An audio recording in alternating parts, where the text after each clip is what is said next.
Part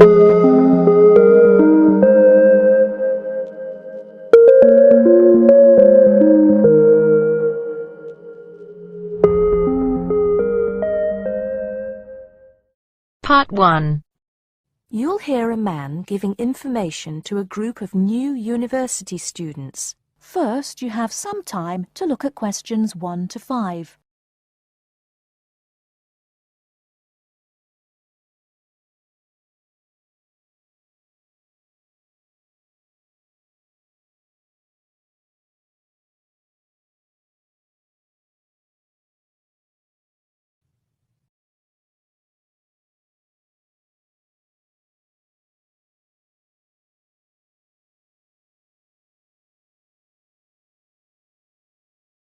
Good morning, University of Radstock students, and thank you for coming out today.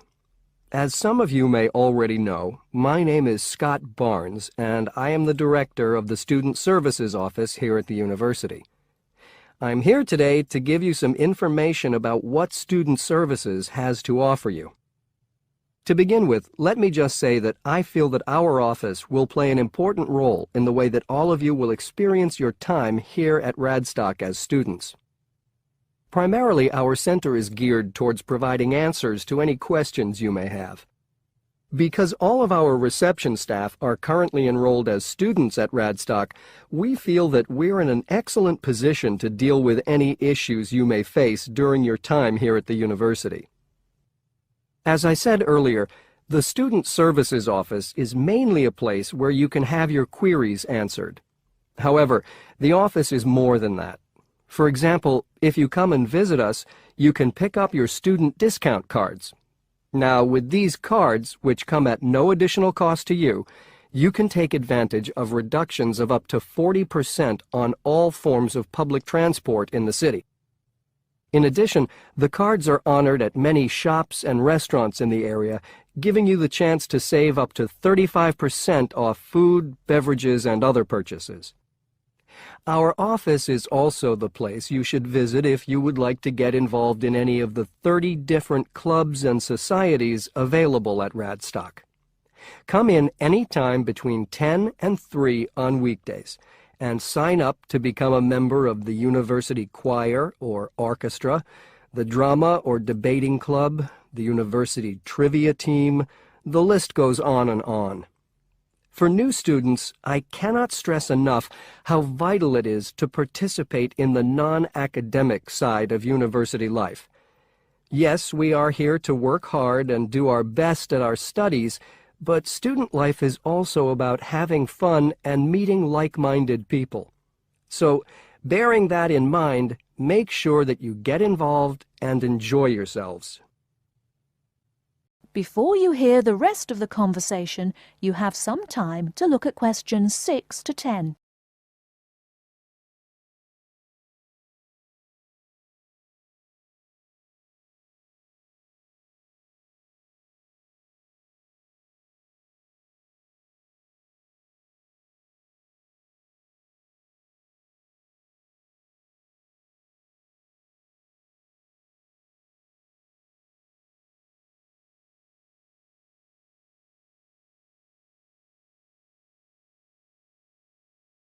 Now listen and answer questions 6 to 10. Moving along, I'd now like to talk to you about another very important service that our office provides, and that is counseling. I'm sure that you are all well aware that there are times in life when things can go wrong and times can get tough. We all have to endure difficult experiences, and these difficulties can be emotional or physical. Whatever the case may be, talking with an experienced counselor can help you through the trying times. The counseling service here at Radstock is staffed by counselors who are qualified to help you deal with problems ranging from homesickness and loneliness to eating difficulties and life changes. To see a counselor, we recommend that you first visit our drop-in center. We run drop-in sessions on a daily basis from 9:30 a.m. to 2:30 p.m., and to reserve one of these sessions, you can telephone the counseling service on 121-5648-3907 on the day you wish to visit. Or, if you prefer, you can come into the Student Services office anytime after 8:30 a.m. and complete a booking form. If it should happen that you need to cancel your appointment for the drop-in session, we would request that you contact the counseling service as soon as possible to let them know. Drop-in sessions can be as short as 20 minutes, but it's more usual for them to take about 45 minutes. During that time, you will be asked some questions to clarify your situation, and a decision will be made as to what further action, if any, should be taken. After your session, several things may happen. Firstly, you may be referred to one of the university's counselors for further counseling, which normally consists of another 8 sessions. Secondly, you may be asked to visit another source of help within the university. Or, finally, you may be referred to an external organization. Whatever course of action might be taken, you may rest assured that what goes on in these sessions is treated in strict confidence. I'd also like to mention that the counseling service runs numerous workshops on the campus every year. The focus of these workshops tends to be on personal development, and past topics have included motivation, self-identity, and impression management. There is no fee charged for these workshops, and if you require more information, feel free to contact us at stuser@acadia.co.uk. That is the end of part 1. You now have half a minute to check your answers.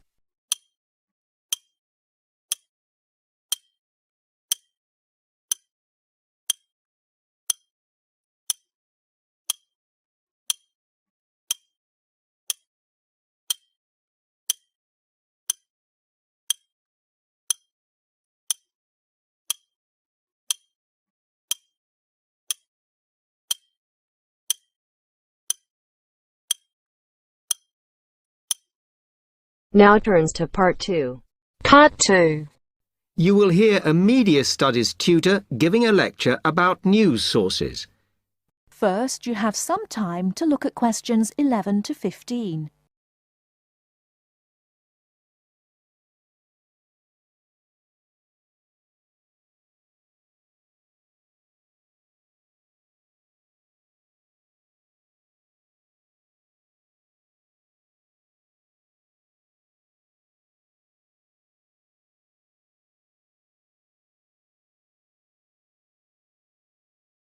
Now, listen carefully and answer questions 11 to 15.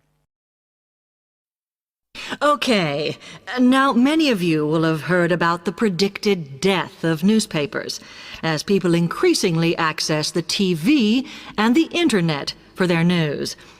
Today, I want to look at the USA, which has very advanced news sources, to see if this is actually true.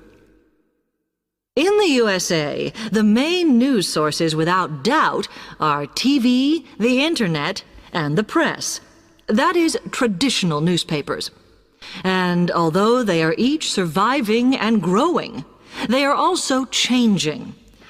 Obviously, TV news has been around for a while, and the early evening bulletins, when people get in from work, are very popular. I suppose we traditionally think of the morning newspaper arriving on our doorstep with the daily news. Interestingly, this is not borne out by the statistics, which show that readership in the U.S. is much higher when people have time to relax, when they're not working, especially on Sundays. The Internet is also a popular weekend activity, but shows no variation with weekday access. So people are using the different sources in different ways. Interestingly, local radio has been hit less by the grip of quite strong local newspapers than by the Internet, which is seen to offer a better regional service. But just because the Internet is seen as the new force in news media does not mean it is dominant. Television has, of course, been global for a while. But now technological changes, which have fueled the rise of online news, have also allowed newspapers to print and distribute editions across the world. In fact, Internet news, which is seen as the big competitor for traditional markets, does not offer that much variety. Often, the sources are the online versions of the newspapers, whereas television, in order to offer something different, has had to come up with a much more mixed bag of reporting, from hard news to light reports on celebrity events. Another issue is reliability. The Internet is virtually unregulated, so anything can be reported there, whether true or not.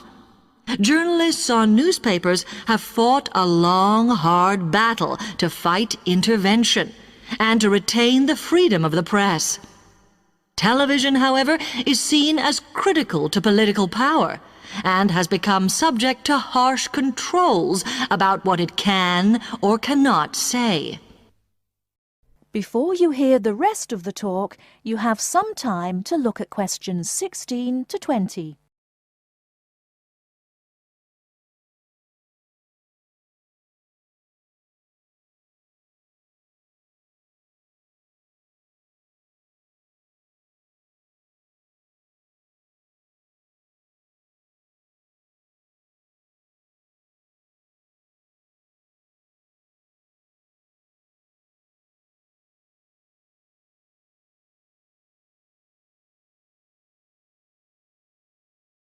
Now listen and answer questions 16 to 20.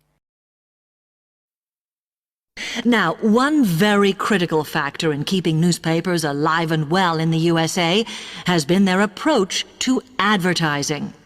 Obviously, newspapers are heavily dependent on advertising revenue, and they have become more and more imaginative in what they offer, in order to make sure that advertisers use them and not other news sources. This has meant that, contrary to popular belief, newspapers now have a significantly higher profit margin than the rest of American industry. So, how have they managed to raise advertising revenue in this way? Well, they have put a lot of effort into developing and maintaining a very strong association with the retail trade. And they've come up with a winner.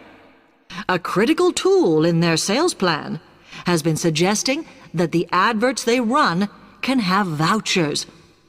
This has been enormously effective because they have found that not only do more people buy the paper to get the discounts, but also that this inevitably means much higher sales for the clients who advertised. As well as doing this, the newspapers have also introduced aggressive sales campaigns over the last few years. This has resulted in a significant and continuing rise in the number of advertisers prepared to pay the extra for full-page ads. So, what I would like to move on to... The end of part 2. You now have half a minute to check your answers.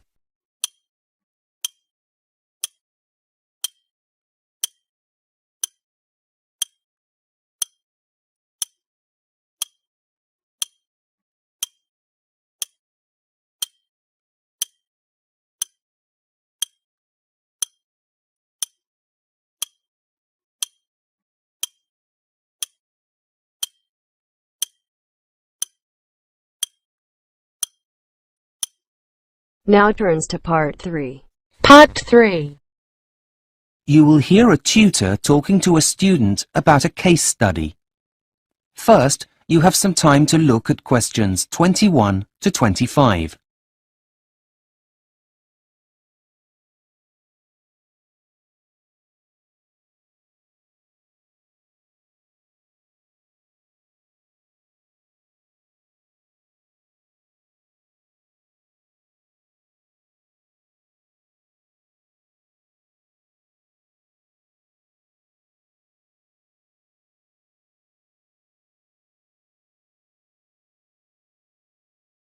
Now listen carefully and answer questions 21 to 25.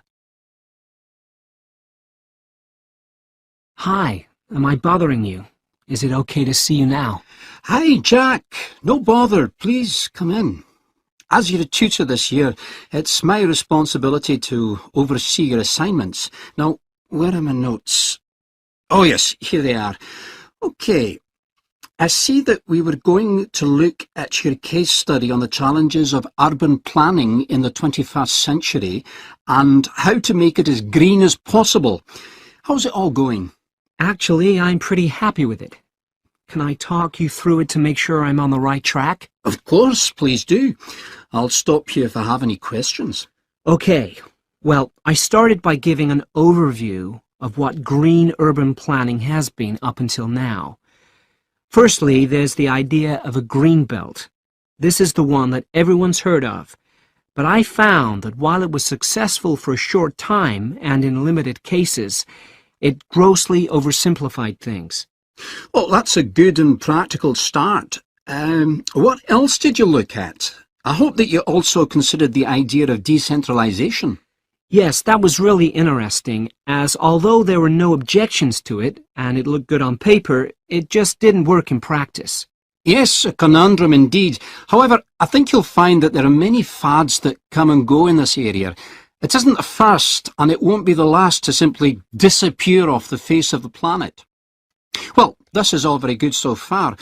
What did you look at next? I then researched the 1960s fad of building new towns on new sites, but I found that although there are isolated cases of success, they tended to cost too much time and money to build. Keeping to that theme, have you considered the idea of brownfield sites? That is, sites that previously had another use, being converted into residential areas. Like the idea of buildings that were once banks being turned into restaurants, that kind of thing. Yeah, that's right. No, I hadn't thought of that. Well, I'd say it's a pretty important option in most urban areas today. Even though there have been issues with safety, if the land were contaminated in any way, at least it tends to attract no objections from local residents. Okay, thanks. I'll make sure I put that in. Anything else? Well, I'm not sure about this last one, but I thought the idea of pedestrianizing central areas was an interesting concept. Do you think it's valid here? Well, it's certainly not a bad idea. The only thing is that it would probably intensify the problem of congestion in inner city areas and would disrupt local residents' sleep if the construction work were to happen during the night. The use of loud excavators to repave the area would be inevitable. Yes, I take your point. But in some older cities, I think it's one of the few viable options. Well, as long as you state that, then it can definitely be included. Before you hear the rest of the conversation, you have some time to look at questions 26 to 30.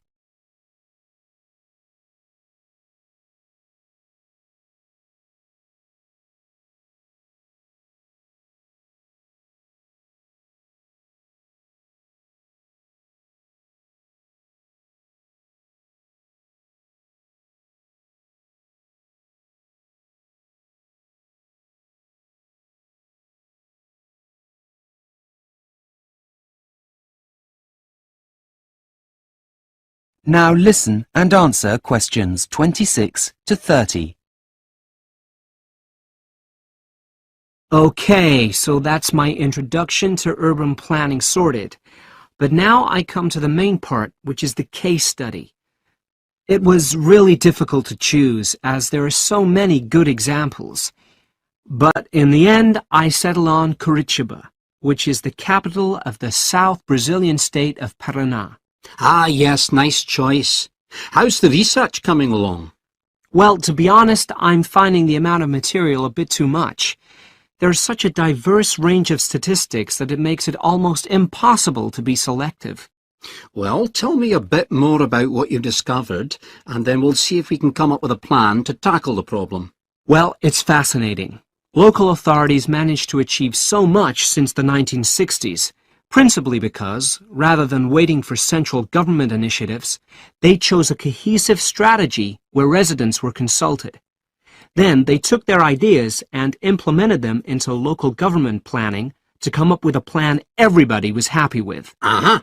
A bottom-up approach. Do go on.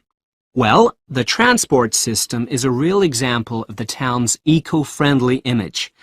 Even though they have one of the highest number of cars per person in the country, they also have the highest number of people using public transport. This is because poor and elderly residents are able to benefit from a social fare that allows them to use the system for less. This has led to low levels of pollution, which also encourages citizens to use bicycles more. Well, that's really impressive, Jack. Well done. But I do have some suggestions to help you with finalising your case study. Please. If you're going to prove Kurichiba's success, you need to refer to specifics. You mentioned pedestrian-only areas in your introduction. How about that? Yes, okay. And what about the amount of parking for all of those cars? I didn't come across that in my research, but I can look it up. Yeah, I think it's important. And what about considering where people live in relation to their place of work? If they live in the suburbs, how about mentioning how far they need to travel in order to get to work? And don't forget about their recycling strategy, including how easy it is and how much they recycle, making sure you include statistics to back it up. Okay, got it. All in all, Jack, you've really done your homework, and I very much look forward to receiving your final draft. Thanks, Professor. You've been a great help. The end of part 3. You now have half a minute to check your answers.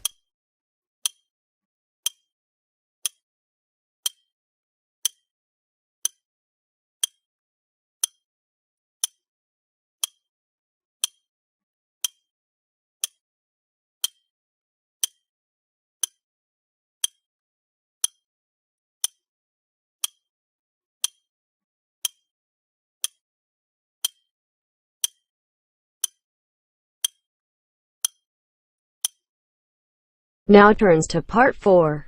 Part 4. You will hear part of a talk to economics students about how to make the most of their course.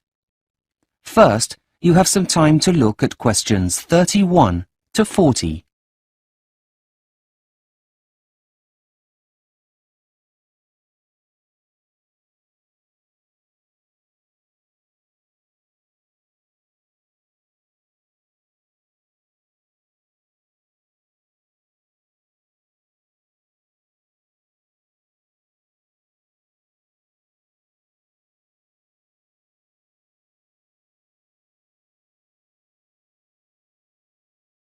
Now listen carefully and answer questions 31 to 40.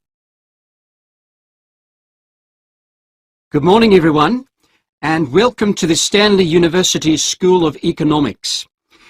I will be one of your lecturers on the course, and my name is Professor Whitefield. Before the academic year really gets underway, I would like to take you through some of what you can expect and to give you some general course information.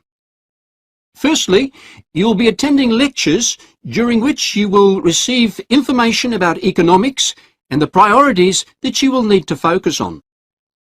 The lectures will provide you with information about the subject in a relatively condensed format.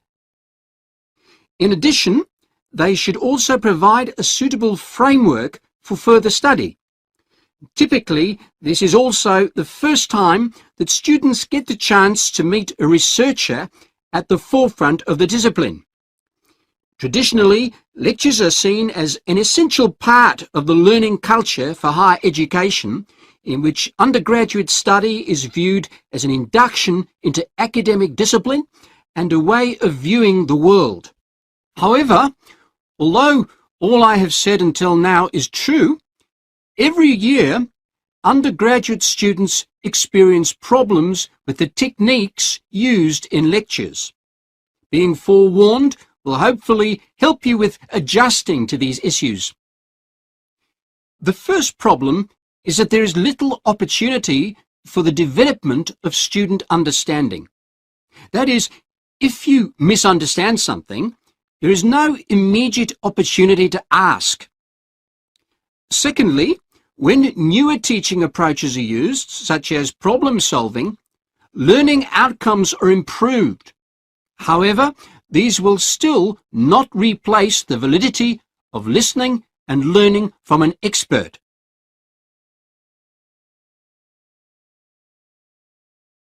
Now, before you start despairing, there are several things that you can do in order to make the learning process and consequently your student life at the university easier. First and foremost, be prepared. You will be given a reading list. Don't just throw it away or forget about it. Make sure you leave enough time to go through all items on it. Once you've done that, an ideal thing to do would be to test yourself on the contents. Prepare a mini quiz while reading and go back to it before the lecture and just check you know the answers. Now, for most of you, this won't be the first time that you're studying economics, but you may have taken a gap here or had a period of time working. If this is so, and even if it isn't in fact, it always makes sense to go back and refresh your memory on those relevant theories you learned about before, as we'll definitely be referring to them. Okay, there are just a couple more ideas I'd like to suggest before I'll take any questions you may have. We are lucky enough to be living in a digital age, so use resources like the web to do some extra background research. There's no shortage of information nowadays, but just be sure that you're using reliable resources. Finally, and this is an important one, make sure you discuss ideas with your peers. They're in the same boat as you are after all, and you'll probably find that it helps make your learning more memorable. All in all, take charge of your learning and you'll find that you succeed. Now, do you have any questions before we go on to the next? That is the end of part 4. You now have half a minute to check your answers.